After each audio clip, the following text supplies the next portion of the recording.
বুঝেছেন নারিকেল ভাই, দিনকাল যা পড়েছে। আগে আমাদের এই গ্রামে শয়ে শয়ে ভাই বোন ছিল, এখন তো ডানে বামে তাকালে শুধু শূন্যতা দেখি।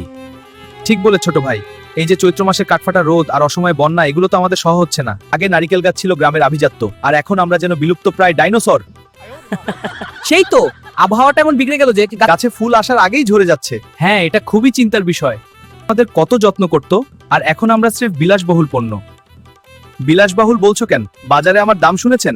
একটা নারিকেলের দাম এখন 1 কেজি চালের চেয়েও বেশি। গঞ্জে আমার দাম শুনে ক্রেতারা এখন আতকে ওঠে, অথচ এই আমাদের দিয়েই তো পিঠাপুলি আর কত আয়োজন হতো।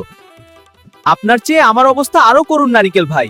মানুষ অসুস্থ হলে আগে নির্ভয়ে আমাকে কিনে নিত, এখন আমার যে দাম, মানুষ ডাব না কিনে ডাবের সিরাপ খোঁজে।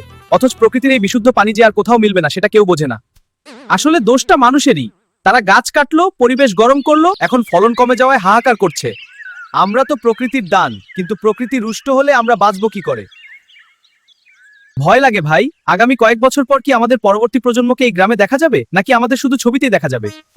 টিকে থাকা কঠিন যদি মানুষ এখনই সচেতন না হয়, গাছ না লাগায়, আর এই তপ্ত আবহাওয়া কমানোর চেষ্টা না করলে, তবে আমাদের গল্পটা শুধু রূপকথাতেই সীমাবদ্ধ থাকবে। জলবায়ু পরিবর্তনের প্রভাবে নারিকেল গাছের ফলন কমে যায়। এই ঐতিহ্য বাঁচাতে আমাদের সচেতন হতে হবে। গাছ লাগান, পরিবেশ বাঁচান।